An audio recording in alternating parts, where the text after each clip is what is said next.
So here it's mentioned that the process of hearing attentively about the pastimes of the Lord will endow one with innumerable benefits. We all have heard about Jayananda Prabhu. He was a gem of a devotee and very sincere, very humble devotee. We all know that how Praupad even said that during Rath Yatra his picture should be there on the Ratha, and it's being followed also. So he describes one, he was very attached to Srila Prabhupada, very meticulously following Srila Prabhupada's instructions, wanting to obey Prabhupada. And whenever he would get opportunity, was very attentively hearing Srila Prabhupada. So once he describes, this was in the early days, beginning of 70s. So announcement was made that Prabhupada is going to Mayapur for Gaur Purnima. And those days the building had not come, the Gada building, the temple was not built. It was just, they had taken the land and Jayapataka Maharaj was there. And the construction was going on. So devotees were told that, the facilities are not there. These days it's not like you have many guest houses, many hotels, different options for accommodation. There was no guest house, there was no hotel, it was a barren land, and some construction was going on.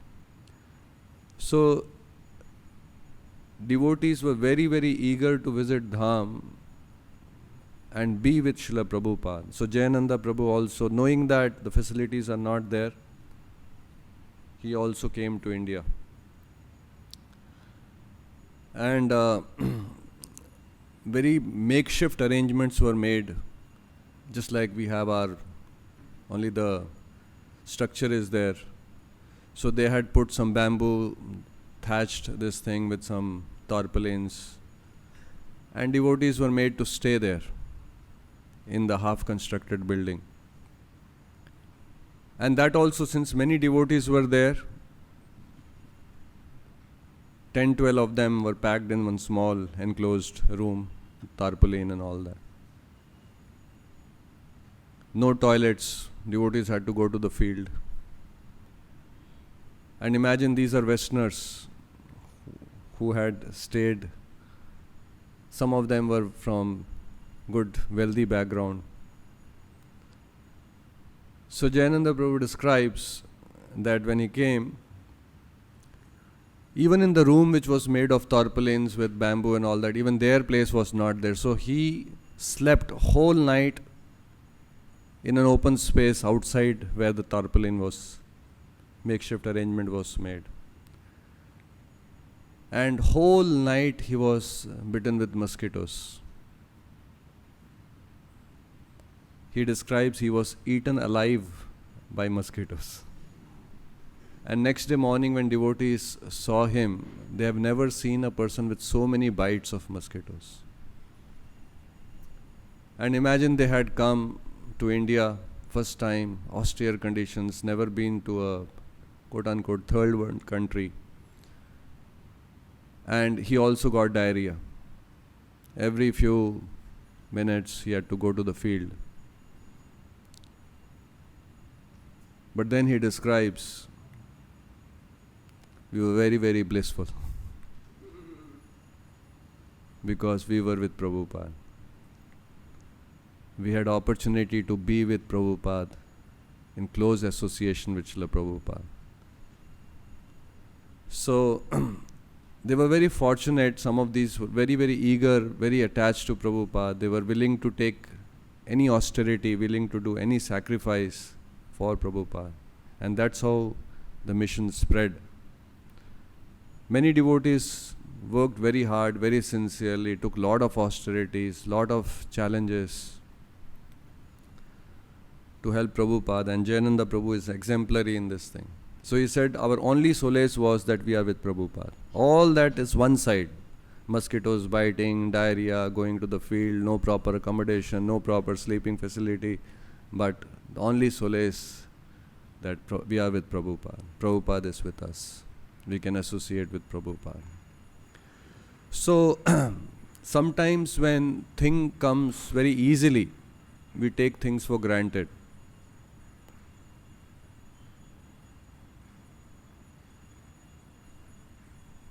So laulyam means eagerness.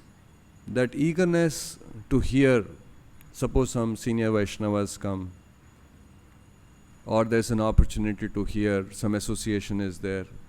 That laulyam, that eagerness should be there. If that eagerness is not there, it's become ritualistic. Anyway, morning class has to attend. Then we should, it's a barometer, it's a test for ourselves. Somewhere we are not properly situated in spiritual life. One of the symptoms of properly situated in spiritual life is eagerness to hear about the Lord, eagerness to hear from a pure devotee, eagerness to hear the narrations of the Lord. That is one of the symptoms. The opposite is what? Eagerness to hear Gramya Katha. Eagerness to hear the news of this material world. If assuming any time we get free and we are little bit, go to Facebook, go and check this thing, go and check the feed, go and check Instagram. Prabhupada says, no, you don't have to ask anyone. The test is in your hands. If we are very eager to check our news feed, and at times we go and then 15 minutes, 20 minutes we are checking, that is a symptom that we are not properly situated. And the symptom of a devotee who is properly situated is avyartha kalatvam. He will not waste even a moment. If he gets opportunity, he will chant. He will read. He will hear something. So, Srila Prabhupada explains that the hearer is benefited when we hear, when we chant glories of the Lord, are benefited both ultimately and for as long as they are in the material world. So our process is a means also and ends also. Once Srila Prabhupada was asked, we are chanting whole life, every day morning we chant 2 hours, chant Hare Kṛṣṇa Mahamantra, what will we get? Whole life we chant, what will we get in return? So Prabhupada says opportunity to chant more. In the material world, there's a difference between means and end. People are working hard because end means they want to enjoy money, opulence, big bungalow. It's an end. They are chasing that end. Whereas in spiritual life, the means and end are the one. Never ever a time will come where we will chant and reach somewhere and then we don't chant. Chanting is a means, chanting is an end. Hearing Śrīmad-Bhāgavatam is a means and hearing the narrations of the Lord is the end. What are people doing in spiritual world? They are hearing. They are chanting the glories of the Lord. So then the next Srila Prabhupada explains that Lord Caitanya Mahāprabhu also recommended 5 items of devotional service, namely to serve the devotees of the Lord. See how Srila Prabhupada so nicely, wonderfully for all of us have incorporated all these 5 items which Prabhupada says can deliver from the miserable condition of material life into our life. Our life is these 5 items. So one is 5 items of devotional service, namely to serve the devotees of the Lord, to chant Hare Kṛṣṇa, to hear Śrīmad-Bhāgavatam, to worship the deities of the Lord, and to live in a place of pilgrimage. Now somebody may say, live in a place of pilgrimage. Especially somebody who is staying in a congested city like Bombay, this doubt can come. Here to still we can say Gupt Vrindavan Dham. Some connection is there to Vrindavan. We are living in Vrindavan. Somewhere we can easily establish a connection. There was a time when, and there are many places, nectar of instruction, nectar of devotion, these 5 items of devotional service. So there were few devotees who had made plans that they will shift to Vrindavan. And among the devotees, they started discussing that, it is very important to stay in a place of pilgrimage. So many had made plans, and many were also saying that, okay, I'll work for another 3 years, and then eventually I have to go to Vrindavan and stay there.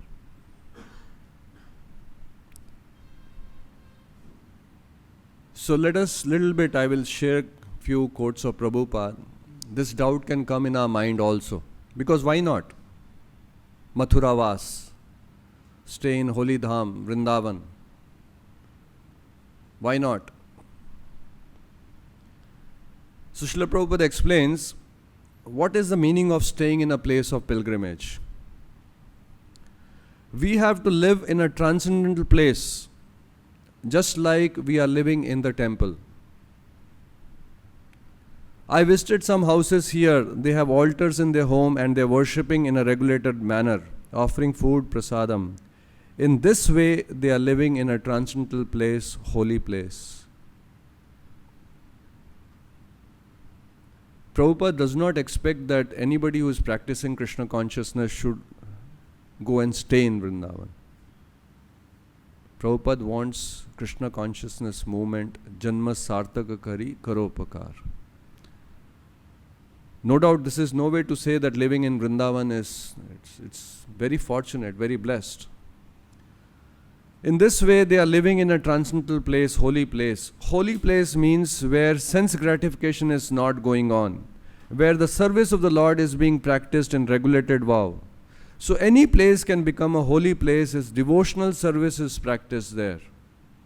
Krishna is not limited simply to these places, Dwarka and Vrindavan. So if you bring Krishna into your home, if you bring Krishna into your heart, if you bring Krishna into your activities, then you are living in Vrindavan, you are living in Dwarka. There were many devotees, Prabhupada instructed them to stay in US and preach there.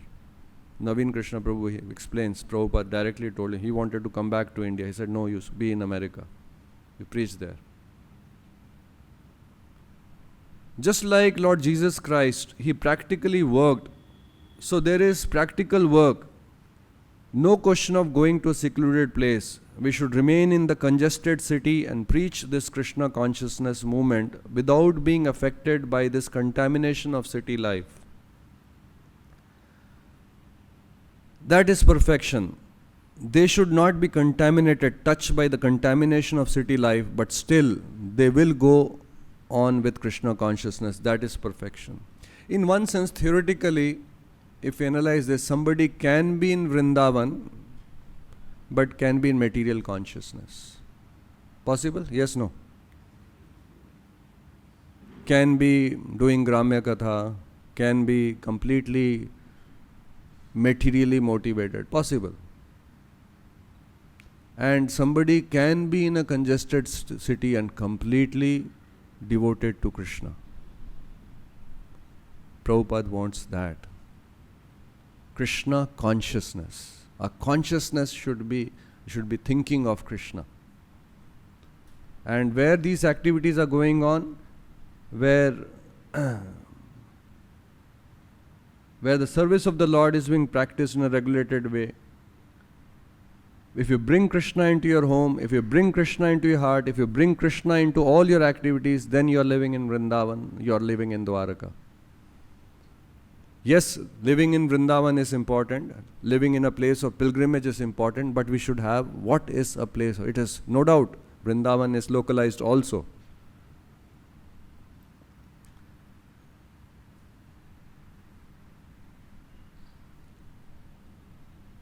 this time when Kumbh Mela was there, everyone was, there was lot of buzz. Everyone wanted to go for Kumbh Mela. Crores of people went. Lot of arrangement was made. Many devotees also went. Typically, why does a person go to Kumbh Mela? They've heard if we take snan, especially on this, what was those days? Those special days? Shahi Snan, special days, then you will get moksha. So once Srila Prabhupada had come to India, and it was Magh Mela, like Kumbh Mela, some very auspicious constellations, and devotees had also gone for this Magh Mela and to take dip in the river. So one devotee asked Srila Prabhupada, Prabhupada, is it true that if we take bath in this auspicious month, we'll get liberated? Is it true? So Prabhupada says, yes, it is true. Then Prabhupada says, but we have not come here to get liberated.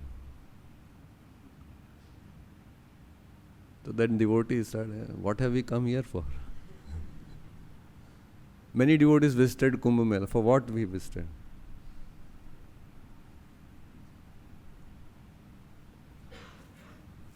So Prabhupada says, we are already liberated. We have come here to liberate others, to be Krishna conscious, to spread Krishna consciousness. At least when we go, we should be clear. Otherwise, we are also, hame bhi mukti milegi. We have the highest thing. That verse is there, mukti is standing with folded hands if we are serving Krishna. Material auspiciousness, punya, there are many activities. Just like here also it is said, it is very auspicious. We have the most auspicious thing. We are Nam, Namino, Abhinatvam, chanting of the holy names, hearing Śrīmad-Bhāgavatam, worshipping the Deity, worshipping Krishna, staying in a holy place. If we are properly situated, we are liberated.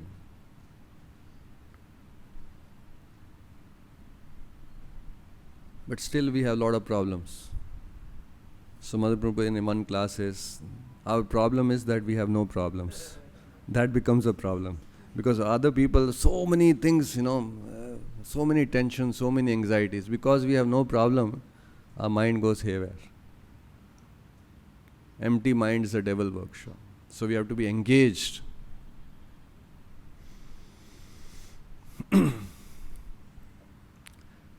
Many of the Lord's devotees residing in Vrindavan have taken the vow not to leave Vrindavan to preach Krishna consciousness. But Lord says that Krishna consciousness should be spread all over the world, in every village, in every town. This is the open order of Caitanya Mahāprabhu. Prithvi te aache yadi nagaradi gram sarvatra prachar hoiva mora naam. A pure devotee therefore must execute the order of the Lord and must not gratify his senses by remaining stagnant in one place, falsely proud, thinking that because he does not leave Vrindavan but chants in a solitary place, he has become a great devotee. A devotee must carry out the order of the Supreme Personality of Godhead. And Srila Prabhupada practically demonstrated it, Acharya. He was living in Vrindavan, not only in Vrindavan, the most auspicious Radha Damodar Mandir, the Samadhis are there, Rupa Goswami, Sanatan Goswami, all the Goswamis, such a spiritually enlivening place. And Prabhupada left that place to preach, to fulfill the order of his spiritual master. At the same time, we have to become Karunika, taking compassion of the fallen souls. We have to go from country to country, town to town, city to city, village to village, to enlighten them to become Krishna conscious.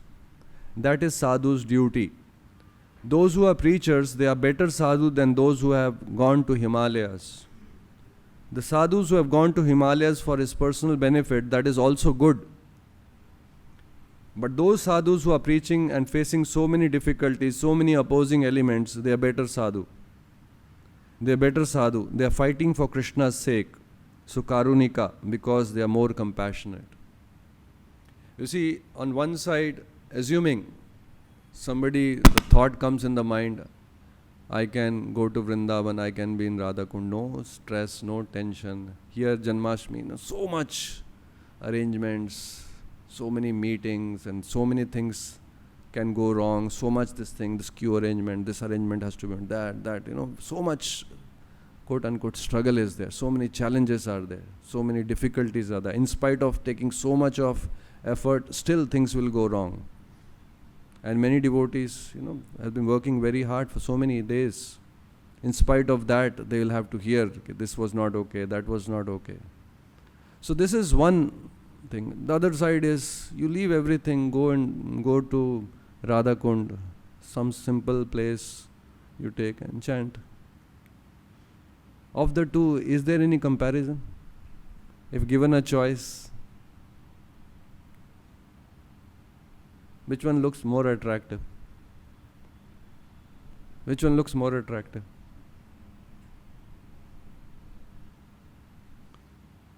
No pressure for collection. Nobody will ask Mangalarti why you didn't come. But here it is said, the sadhus who have gone to Himalayas for his personal, that is also good. But those sadhus who are preaching and by facing so many difficulties, so many opposing elements, they are better sadhu. They are better sadhu. They are fighting for Krishna's sake.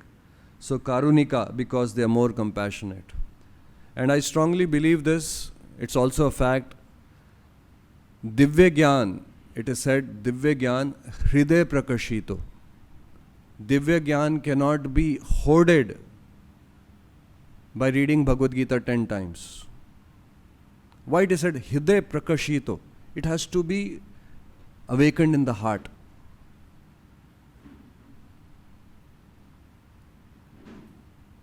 So when we take pains for Krishna, Prabhupada, when we follow their instructions, just like Arjuna, he wanted to retire, he wanted to go to, just by begging I'll live, I don't need any all this. But whole Bhagavad Gita is spoken to inspire Arjuna to do his duty. So as I gave example, it may look very tempting that, okay, give up all this, so much jig. Just go Vrindavan, peacefully chant Hare Kṛṣṇa. 64 rounds daily. And where? Radhakund. But heart of heart, if you see Prabhupada's instruction, he doesn't want us to do that.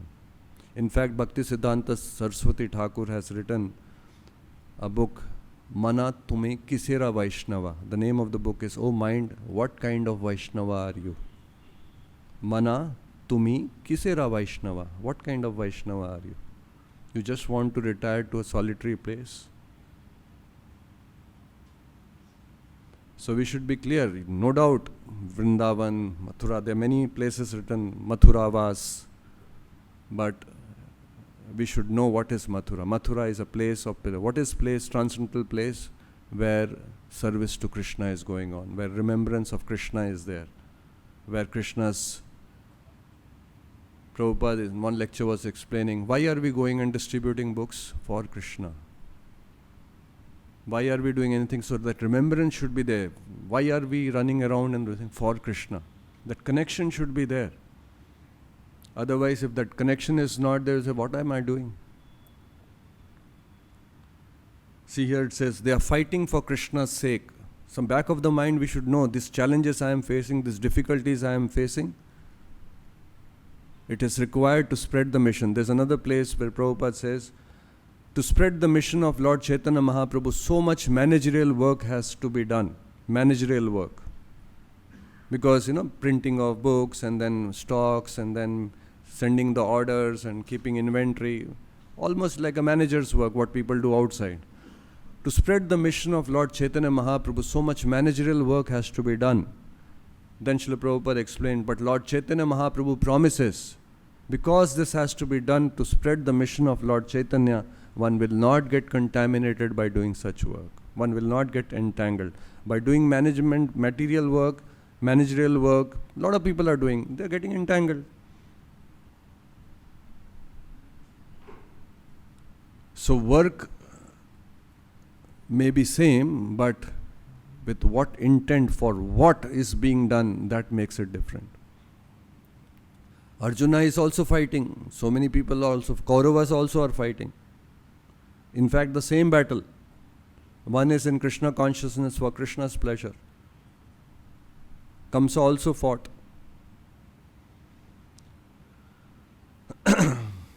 Once in Bombay, all of us have heard about Mr. P.L. Sethi. There were many conversations with Srila Prabhupada. He also used to go to the Juhu beach for walking with Prabhupada. So in the initial days, Mr. Sethi, in his memory, he recollects, first time when he met Srila Prabhupada. Srila Prabhupada at times was deliberately used very sharp words. This is one such example. He used words like rascal, fools. It is not by accident. Deliberate. Just to shake us up from illusion.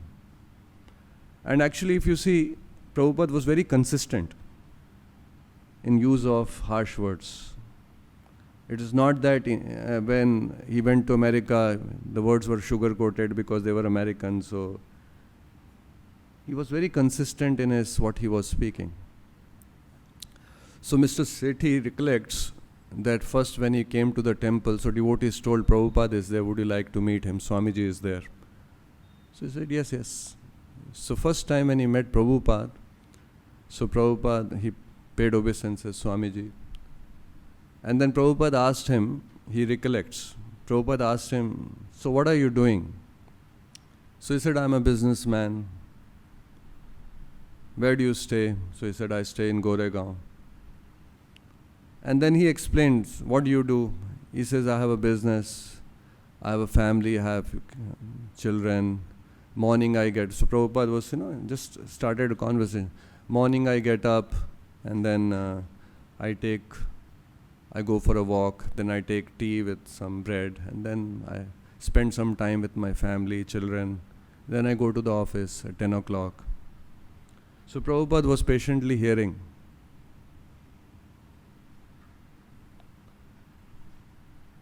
When he was mentioning, I have a family, I have kid, then I spend time with them, then I eat, then I go to the office. Then Prabhupada said, what is the difference between your life and a pig's life? What is the difference between your life and a pig life? He also has a family, he also is eating, he also spending time with his family.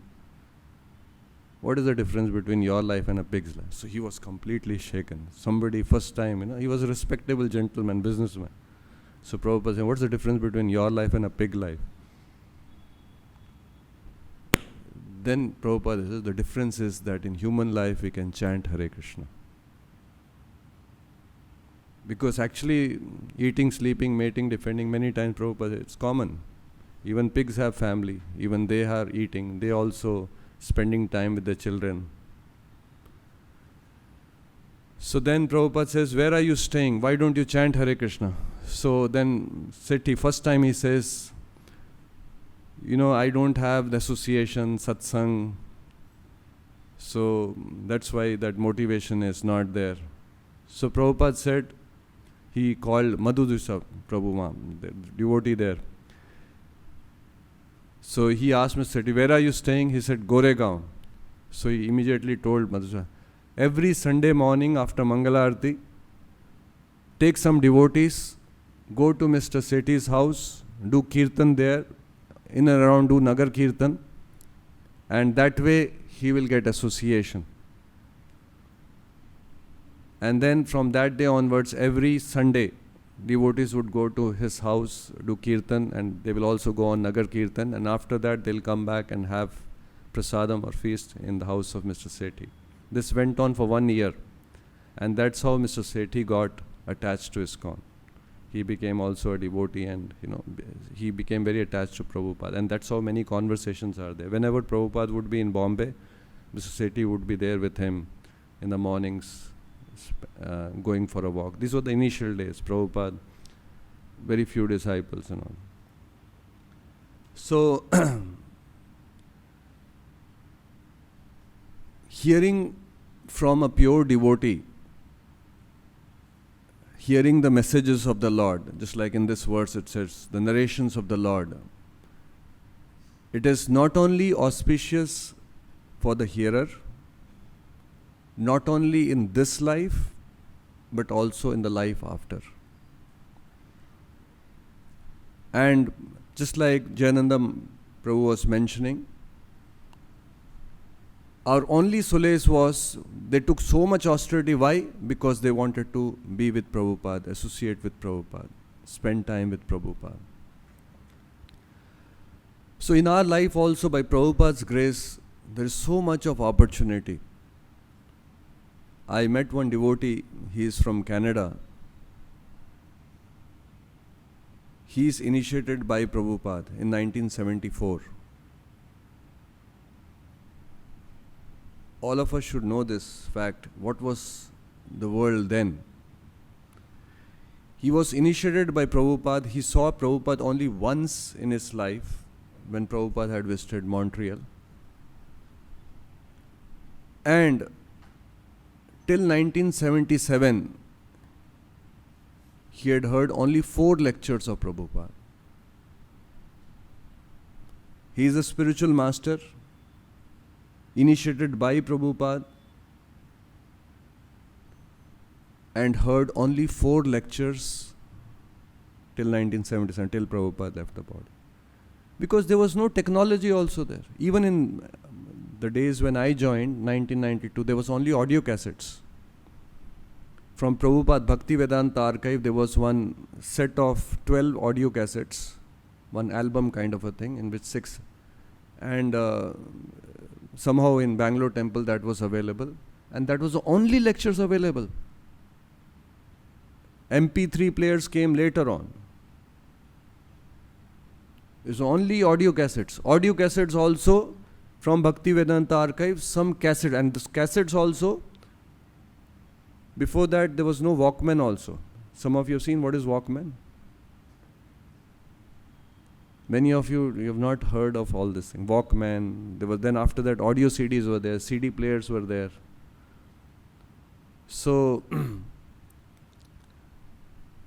before that there was cassette players, they were big in number. You cannot it's not portable, you cannot carry it. You have to, it is in the room means you have to sit there and hear. Then came Walkman, it's a very big technology. So then when we were going in preaching, we would put that cassette and we would hear in that Walkman. But then the biggest problem, can anyone remember, if anyone those days, the tape would get stuck. Imagine only 12 tapes are there, in that one tape is got stuck, and then you will use pencil and you will try to rewind the tape.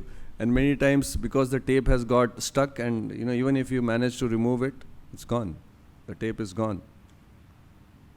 So that devotee in 1974, we are talking about hearing from a pure devotee. He's taken initiation from Prabhupada, has seen Prabhupada one time and has heard only 4 lectures of Prabhupada.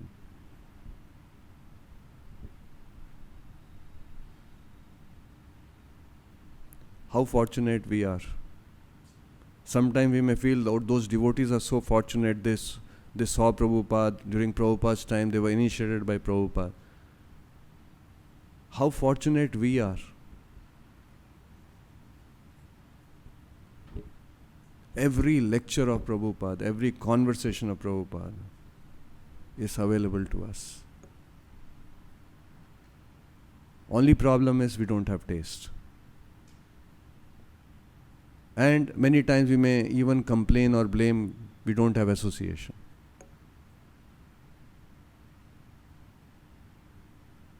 So we should make the best use of this opportunity. Anytime association opportunities there, like we have this katha, for every festival 3 days we have, and then whenever devotees come, Whenever such opportunities are there, even Wednesday we have that association. We should be eager, we should look forward to. There's one devotee in New Jersey, recently when I visited there. So he was saying, "Ke Prabhu, these Wednesday associations are so good because we have, senior devotees, GBC devotees, some temple presidents, we have sometimes relatively junior devotees organized."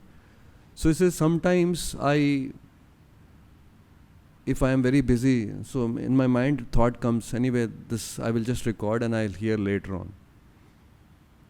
But he says, when I hear everyone is speaking so nicely, such important, such beautiful things they are sharing. He used the word "nehle pe dehla."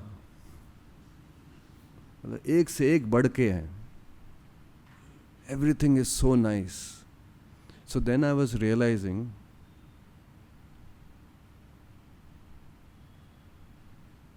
water is dropping everywhere. It can drop on rock also. It will slip. So it is the quality, our eagerness what matters. Association is there, opportunity is there. But if we are not eager, if we are not discovered, the best of association will be available, it will slip off. So Rupa Goswami says, if you can buy somehow, even if you have to spend laulyam, eagerness, buy it. Buy it. If eagerness is available somewhere, millions of dollars you have to spend, buy it. And the test is in our hands. When such opportunities come, am I eager? Or anyway, it is there. I'll hear later. Another trap these days is, recording hai kya? Recording ho raha hai na? We get a feeling that if recording is over, then I will hear it again. But in this world, information overload is there. Everything is getting recorded in this world. But there is no time to hear. All Prabhupada's lectures is recorded. All devotees' lectures in all temples are getting recorded. Most of those lectures are available on YouTube. But eagerness is missing. So we should be eager to hear. And then, especially here it said, when narrations of the Lord, glories of the Lord, we are eager to hear, then what happens? This verse is explaining. So we'll stop here. Granthraj, Śrīmad-Bhāgavatam ki, Śrīla Prabhupada ki.